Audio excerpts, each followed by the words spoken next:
So hello you guys, welcome back to my channel. Okay, apparently the season 3 trailer dropped for Daryl Dixon already.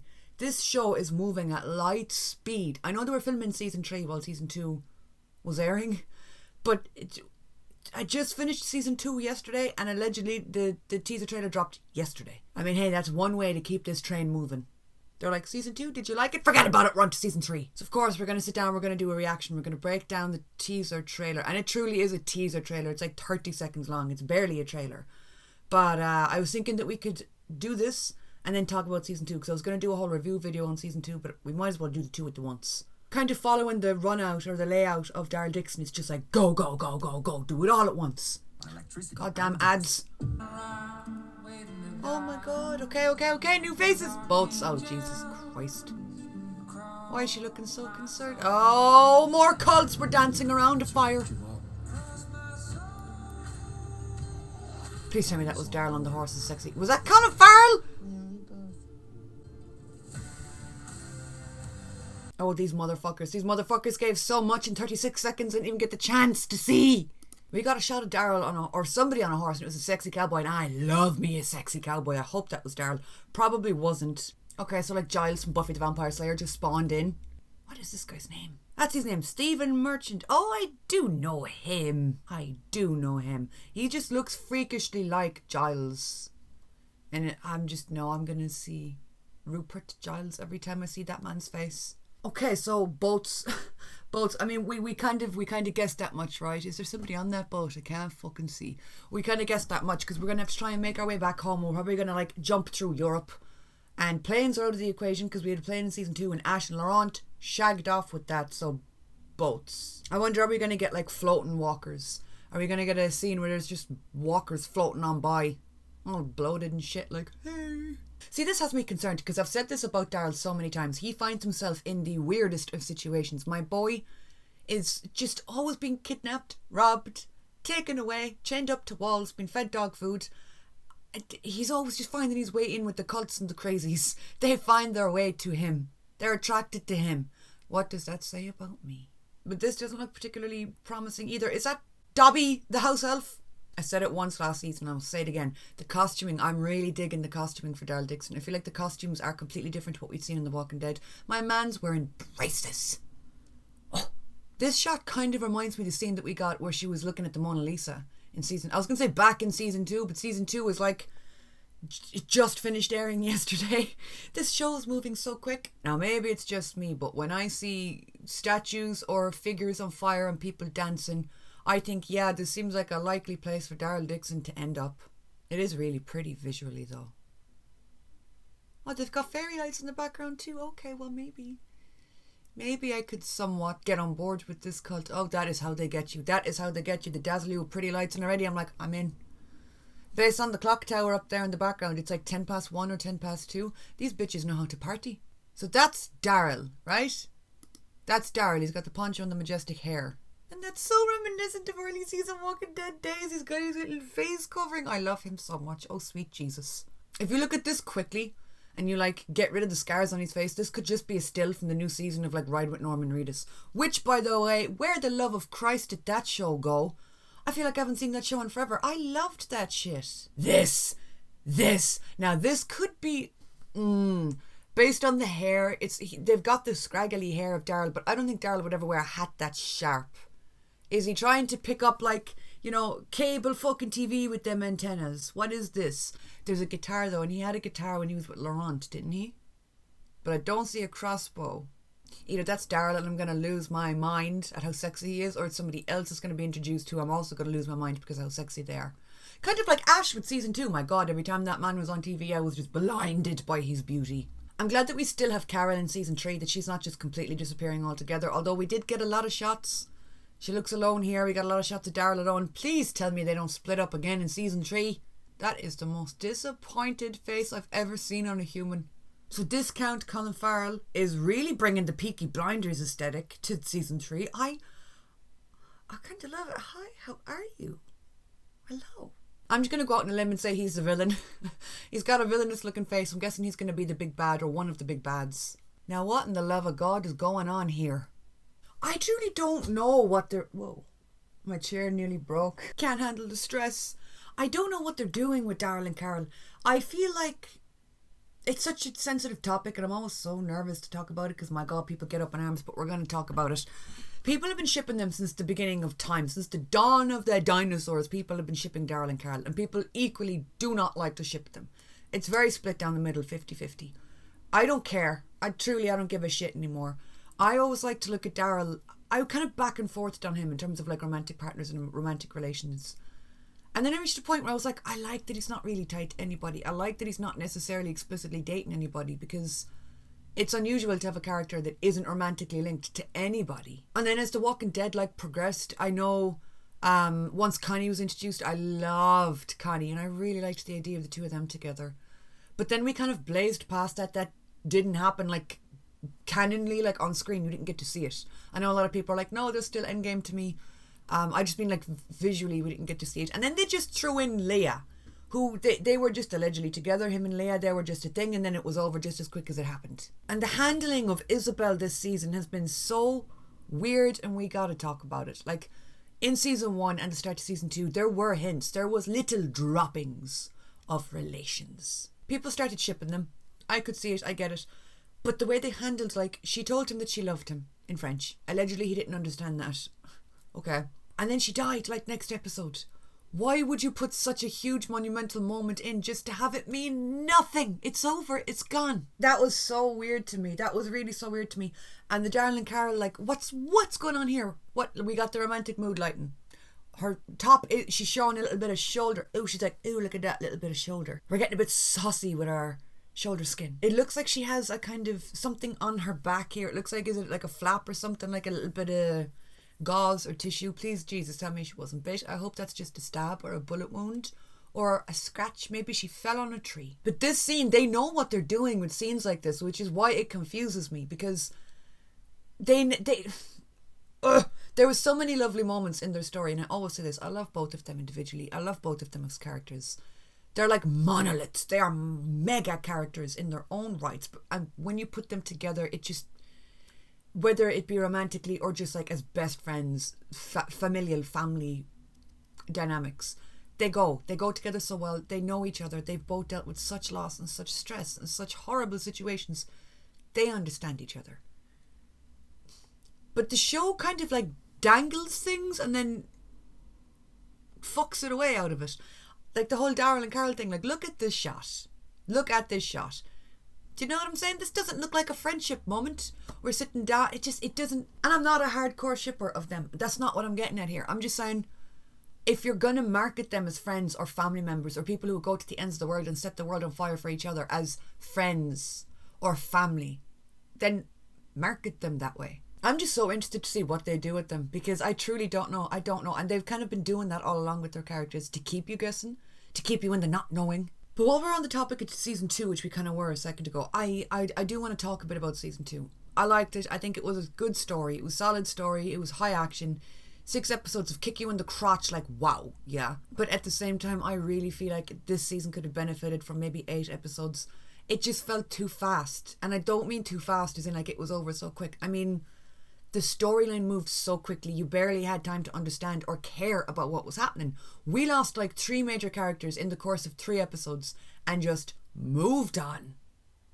Isabel, Sylvie, like 3 different villains that I can't remember their names. It was just so fast. They really could have benefited from just stretching it out a small bit more. I loved the addition of Ash. I really loved the addition of Ash. I liked that we brought in this character that could relate to Carol, that was literally a means of transport to get her from A to B, but like meant so much more to the storyline. And just, I don't know, there was just something about his character, like his story and the way he was introduced and how sad his story was. Because The Walking Dead universe keeps reminding you that, like, yeah, it's about zombies, but it's not. It's about the people, and it's about like the humanity at the heart of everything.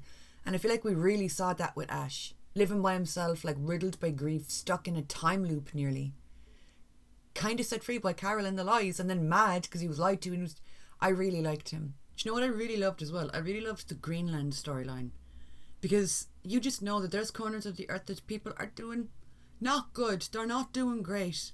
They've gone into psychotic territory, and I like that we saw that we briefly landed and was like, what's going on here? And they were like, be our father to our children, give us your sperm. And they just were like, yeah, nah, we're out of here. Wheels up in 10. And it just makes you wonder, like, what else is going on in other places, in other corners of the world.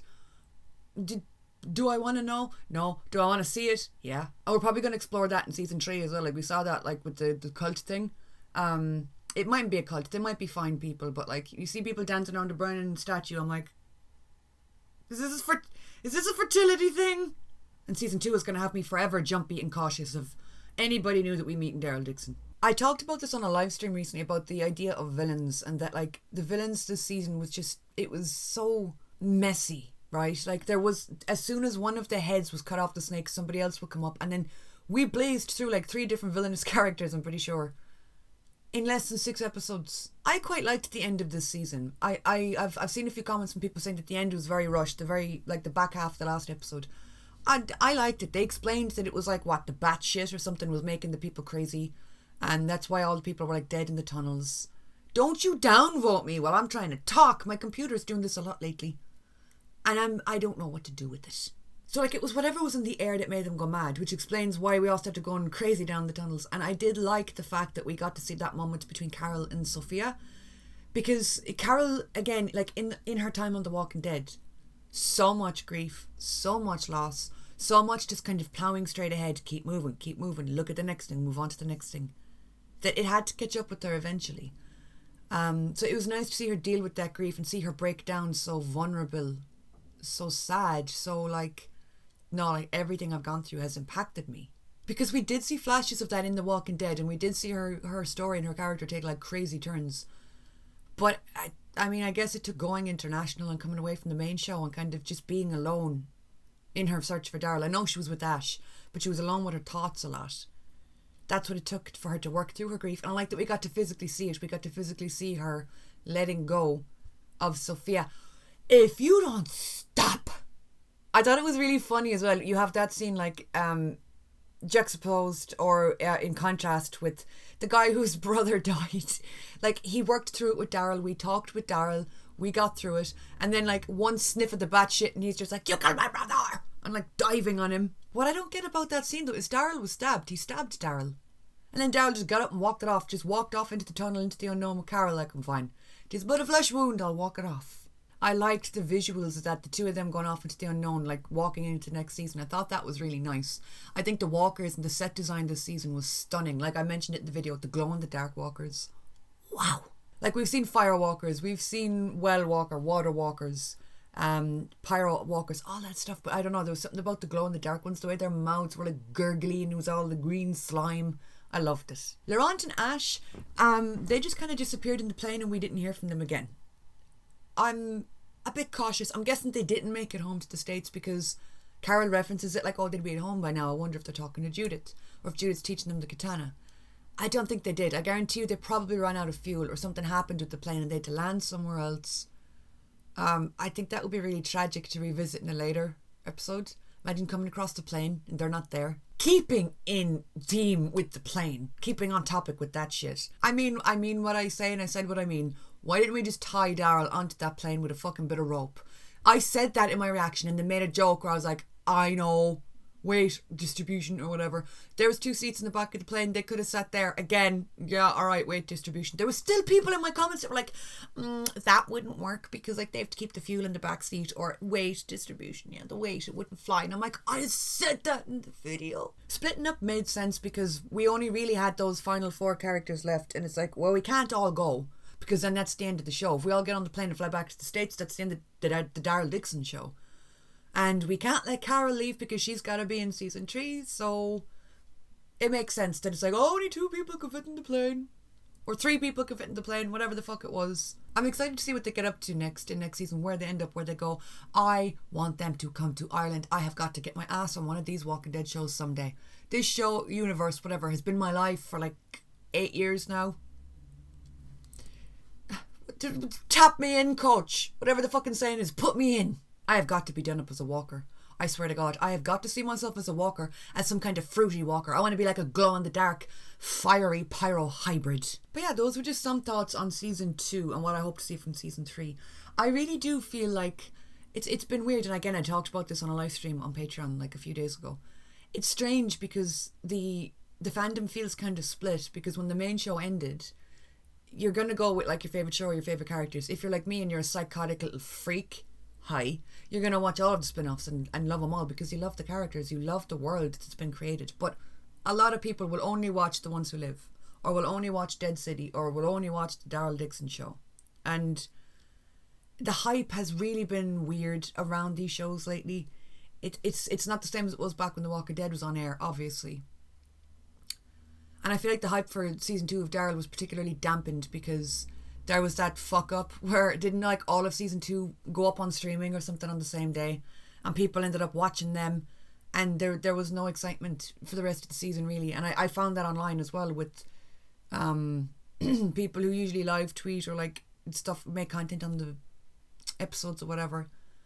It really did damage a lot for this season. I think a lot of the hype and the momentum was lost with that. Not the show's fault, obviously. That was whoever's fuck up, whoever posted the whole season. Someone got fired, I'd say. So that's just unfortunate. But I really feel like with season 3, I don't know, especially now that Daryl and Carol are back together and you have that awkwardness ironed out. Boy, bitch, motherfucker, if you don't stop. I feel like now they have all that ironed out. They're reuniting and getting out of France and figuring out what to do with Laurent, untangling Daryl from all the situations he had found himself in because of season 1. We've kind of detangled him from that. Now it's like, alright, now it's about the two of them on this little road trip together. I feel like season 3 has such potential and could be really fucking good. Because I adored season 1. I really did enjoy season 2. Like I said, my biggest problem was I feel like we didn't get enough time. I feel like it was too short of a season.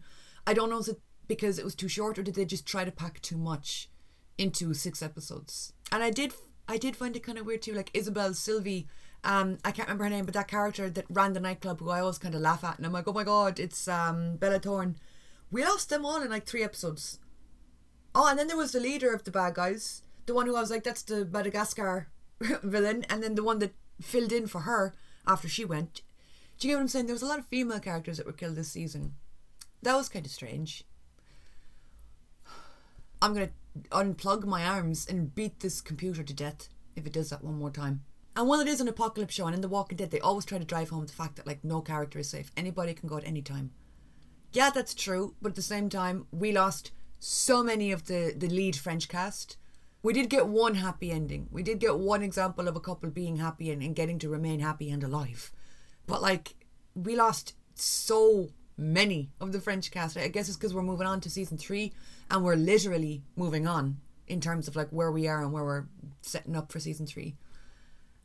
But did you have to kill the characters? Could you not have just like left them in France and we fuck off? We've come a long way from being surprised at the nun monastery. Season 2 has been so batshit crazy to the wall that I'm like, season 3, I don't know what to expect, but I know I'm gonna love it. We've Daryl and Carol back together on the screens. The absolute dynamic duo. And I wonder if they'll open up to each other and talk more, because we did see Carol working through her grief with Sophia. Okay, that's it. I'm gonna throw hands. And it was a long time coming too, because she struggled with it. We've seen her struggle with it, but it was really front and centre. I feel like her whole storyline this season, it was just find Daryl and deal with Sophia. That was her whole like main motive. So I wonder will we get to see her speak about it more, like with Daryl. Will they open up and talk to each other?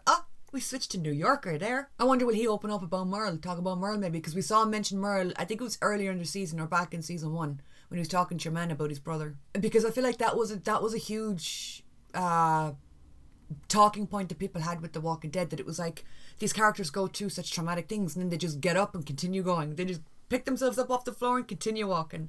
So I do like that they're showing the grief, they're showing the angst, they're showing you that like, look, we're addressing this problem that people had in terms of humans are human. They're not like the Terminator. Things are going to hurt them and fuck with them mentally. And grief is a very strange thing and can materialise in the weirdest of ways. And for Carol, it hit her when she got to France.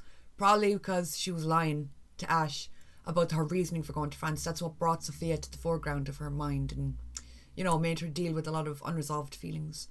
But I like that. And I feel like with all of the spin-offs too, it's less about the show and the world and more about the individual characters that are in the show. Like Dead City, we have Negan and Maggie. It is truly about them. You have what's going on in Manhattan. You had like the Croat and all that stuff. But it is truly about them as individuals and them like together. Same goes for The Ones Who Live. Yeah, it's about their surroundings and where they are. But it is solely based, and like the CRM and all that, the Civic Republic. But it is like based in Rick and Michonne as individuals and together. And we're seeing that too with this season of Daryl Dixon. It's about everything that's going on, but I'm feeling the season 3 is going to be really zoned in on the two of them. We're focusing more on like the development of the character and the person rather than anything else, and I like that. I also mentioned it in a live stream recently that I do hope that, like, realistically, no one knows how long these shows are going to go on for. They just bailed. They jumped ship on Tales of the Walking Dead for some fucking reason. That show had such potential. Fear the Walking Dead's over, so we have actively Daryl Dixon and Dead City. I'm pretty sure The Ones Who Live is not going on for season 2, which is insane, because easily one of the best shows on TV of the last 10 years. But you still have a lot of these characters up in the air. A lot of these characters are active, and I think they could do a crossover. I think that we could do maybe a movie or something big where we bring everybody onto screen together and we have that closure to wrap everything up once the universe is ready to say goodbye. But yeah, those are some of my thoughts about this season, lads. What did you think? Do you get what I'm trying to say? Do you understand what I'm saying about just about everything? I don't really understand, to be honest with you, why people would watch a reaction video to leave a negative comment. You can hate on me if you want, that's fine. Many people do. So sorry, let me play my mini violin, I don't care. But like, it pisses me off when people are like, this show sucks, or I don't like this show. They did it. I get comments like that on everything. I get it on every reaction video I do for any show. And it's like, so why are you sourcing online content for a project you don't like? How dull is your life? But I would love to hear your thoughts and your opinions and anything that you want to share and drop down below in the comments. I love going through the comments. It's like sitting down with like my evening newspaper. Do you know what I mean? You sit down with like a cup of tea and you just fucking scroll through the comments, see what everyone's saying. Thank you for watching yet another season of a show with me. The link to my Patreon is in the description down below, where there's a bunch of extended content. There's a lot of reaction and Patreon exclusive content that goes on over there. All the extended Daryl Dixon reactions go up over there. Any of my Walking Dead shows, the extended versions, go up over there. And then there's like exclusives like Angel, Handmaid's Tale, Outer Banks, Heartstopper, film reactions, Supernatural, bunch of stuff. Twitter, Instagram, anywhere else you can find me is also down below. This video, so I really should have made bullet points. I was going to make bullet points, but I felt it in my heart that I should just go. You know what I mean? Do you ever get in the mood to just fucking talk? Those are usually the videos that when I'm editing, I'm like, you should have made notes. You should have stayed on point and made notes.